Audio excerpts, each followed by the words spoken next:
Good morning students. Our topic for today's class is couple. In our last class we have learned about the movement, how the movement is produced and what are the factors affecting the movement. Right? Now here we will discuss about the couple.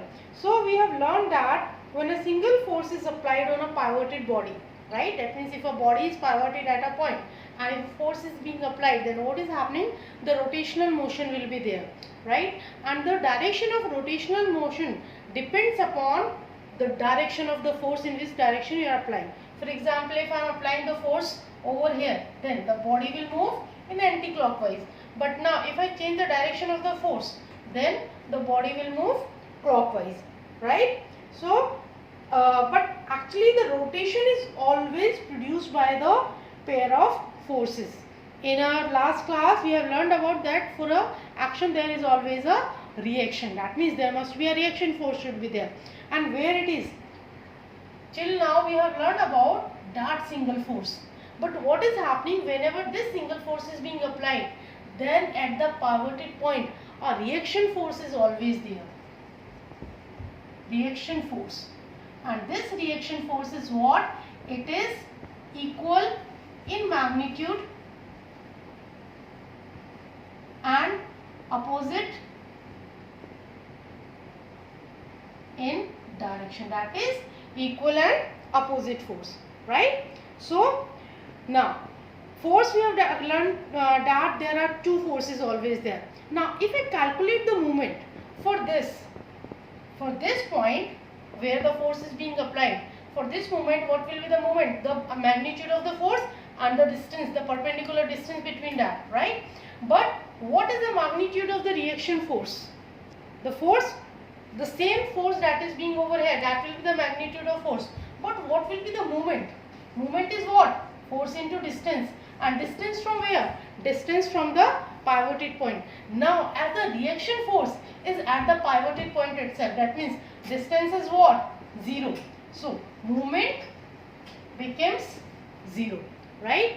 That means whenever a force is applied at the pivoted point, at a pivoted body, right, two forces are acting over there. One is the force you are applying and the second one is the reaction force that is over there.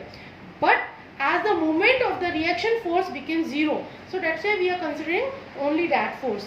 But there is always two forces. So we can say that the pair of, so we can say the couple is what? The pair of external force and the force of reaction, right? So we can say pair of external force. This is the force you are applying and the reaction force, right, is called the pair. And these two forces are equal in magnitude and opposite in direction.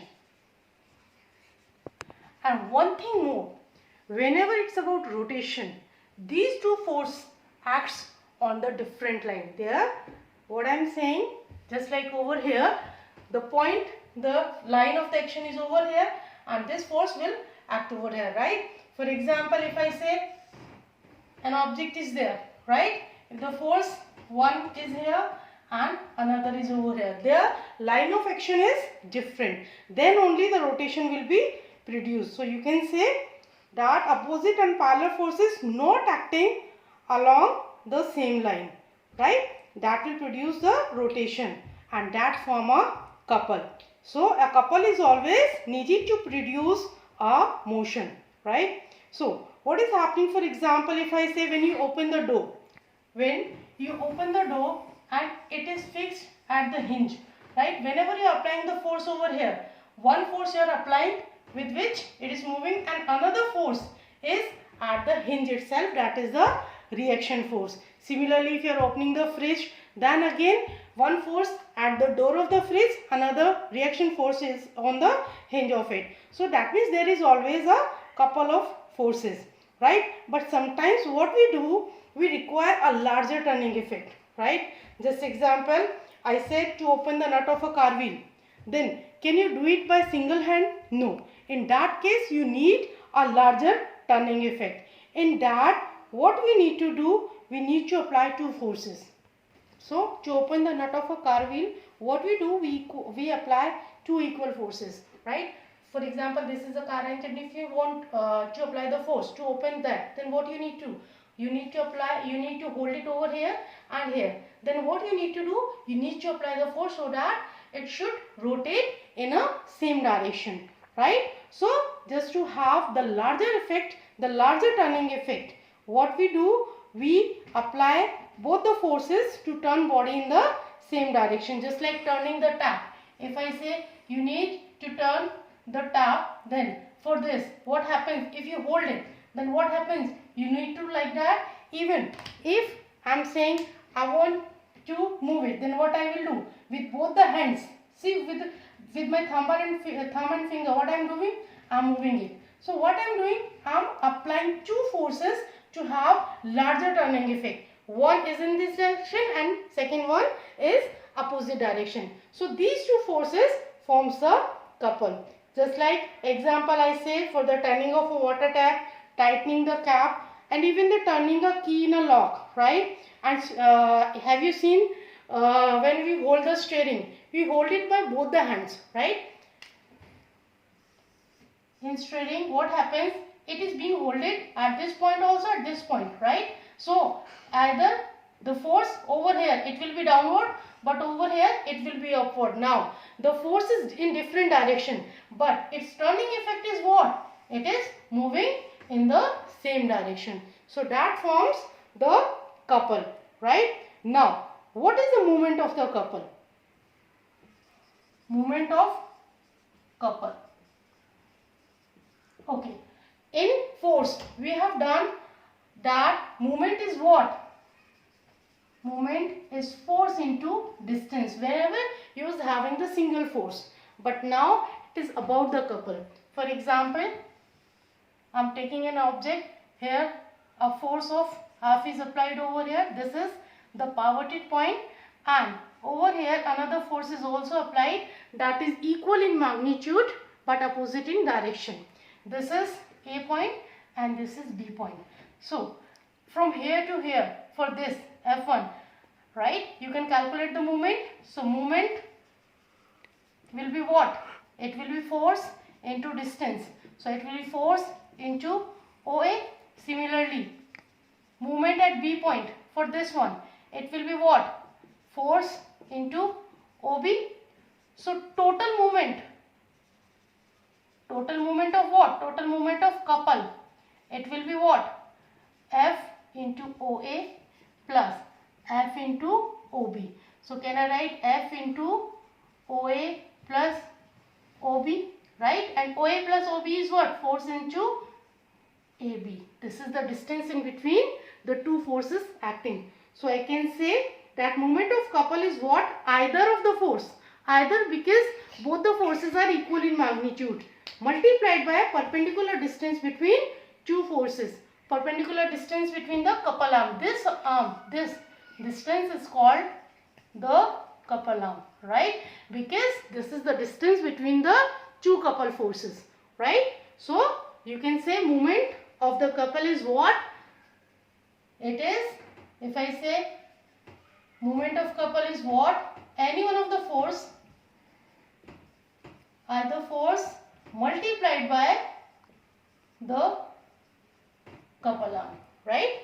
So that will be the movement of the couple. Next, I will explain you the equilibrium of the bodies, right? Equilibrium of bodies, in that we will learn that when the equilibrium position, what is the equilibrium position of a body. In till now we have read that when a single force acts on a body, it can produce a translation motion if the body is free to move. For example, if I say a object is there and it is free to move. Now if you are applying the force, then it will move in this direction. This is called a translation motion, right? But now if the object is pivoted, right, it is fixed at point. Now if you are applying the force over here, then what will happen? It will rotate, right? Depending upon either the object is free to move or either it is pivoted at a fixed point. Depending upon that, the motion will be there. But in certain circumstances, it might be there a lot of forces acting on a body and the resultant force is 0. For example, if I say a irregular lamina I am taking that is pivoted at a particular point.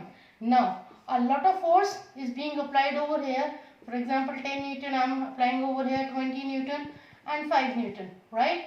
Now, again over here, again if I am applying 5 Newton, 20 Newton and 10 Newton, right? So, see, because of these forces, the body will move in the clockwise direction, and because of these forces, the body will move in anti-clockwise direction, right? Now, but either it is able to move or not. See, total force is how much? 10 plus 20, 30. 30, it is 35 Newton. That means 35 Newton of the force is trying to rotate the object in clockwise direction. Now, again, it is 35 Newton. It is trying to rotate the body in the anti-clockwise direction. Now, because the total force is equal in magnitude, right? So, they will cancel. That means the body will not move, because over here, your anti-clockwise movement is equal to the clockwise movement.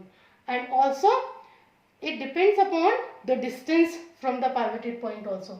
So, equilibrium position, you can say that when a number of force acting on a body, when a lot of number of forces are acting upon a body and they do not produce any change, that means the body either it is in the rest position, it remains in the rest position, or if the body is moving, it remains in the motion and with the same speed, then it is called in the equilibrium position, right? So that means, so your equilibrium position depends upon the algebraic sum of moment of all the forces, right? What is the moment of this force? What is the moment of this force? What is the moment of this force?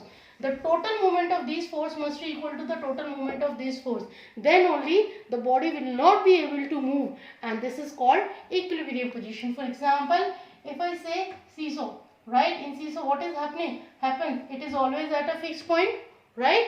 But now, if one girl is sitting over here having the weight of 80 Newton and same over here 80 Newton, then what will happen? It will have a horizontal place, right? It will have a horizontal line.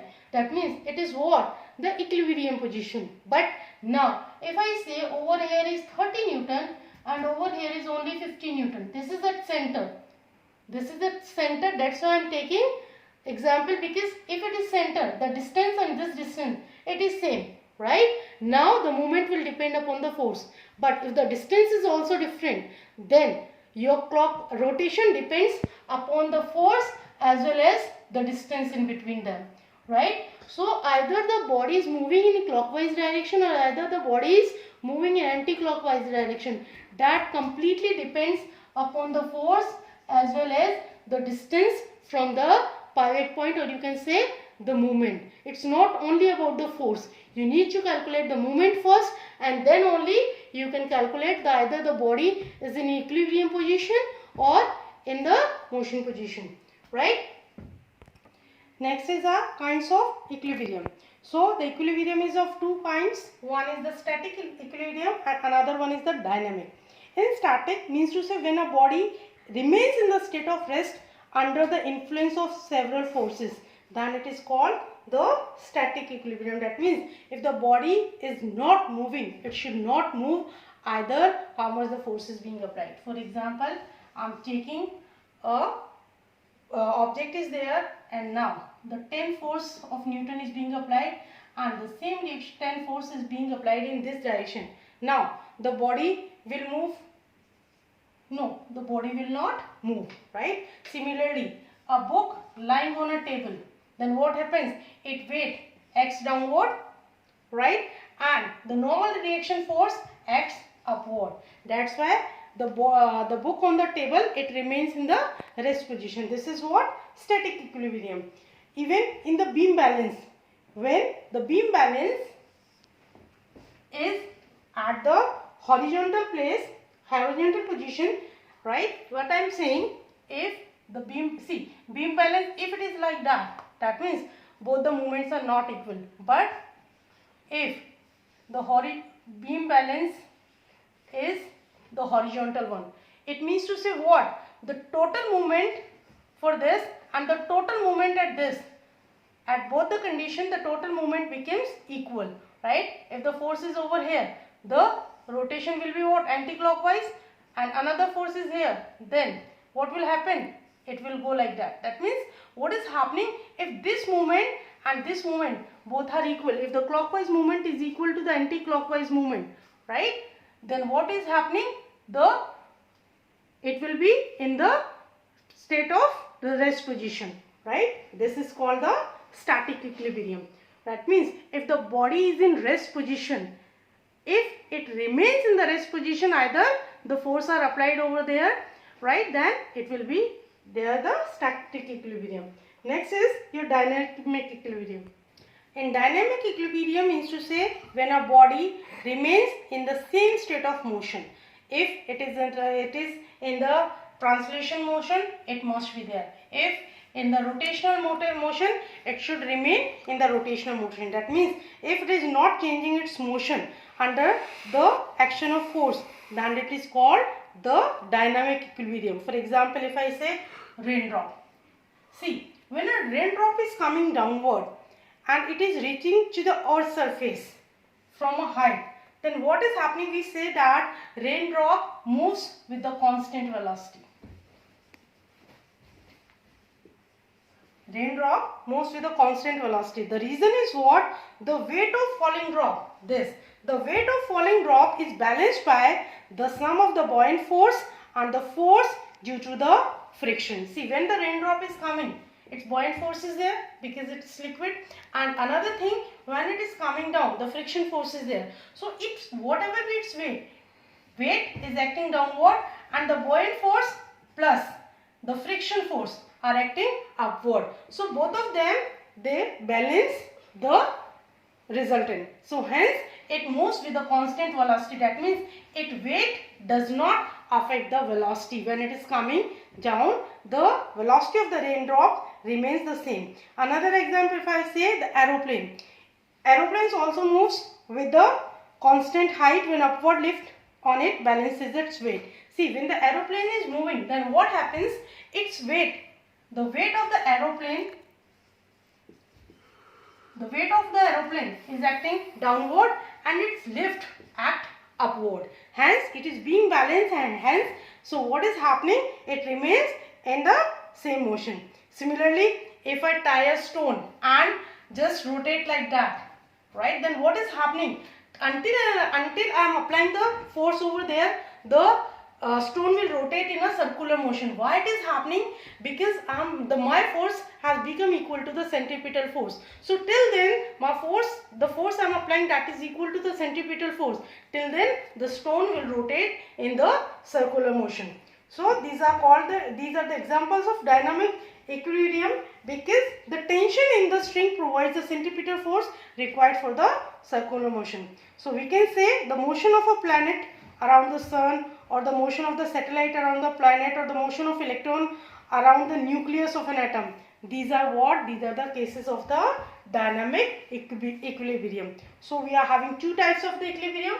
One is dynamic and one is static. And both the things, what are different? Either it is dynamic or either it is static. When it is about the equilibrium, its motion, its state of motion does not change. If it is at rest position, it remains at the rest position. If the object is moving, its motion is not affecting, it's not coming to the rest position, it is continuously in motion, right? So, what are the conditions of the equilibrium? Conditions are, there are two conditions. First condition is that the resultant of all forces acting upon body, it should be zero. What I am saying? The resultant of all forces should be zero, right? That means what the clockwise force you are applying, what the anti-clockwise force you are applying, or you can say the upward force and the downward force. The resultant of all the forces must be zero. And second condition is that algebraic sum of moment algebraic sum of moment of all the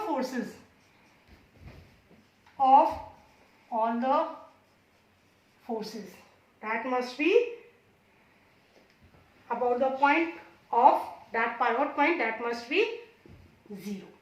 If two conditions are satisfied, right, then your equilibrium position will be there, right? Or you can say in this case, if your clockwise movement is equal to the anti-clockwise movement. Why I am saying the algebraic sum of movement or sum of the clockwise or anti-clockwise? Because clockwise movement is taken as negative, right? If negative movement and the positive moments both are equal, then it will become 0, right? So if two conditions are satisfied, then the object will remain in the state of equilibrium. Next we will learn about the principle of moments in the next video.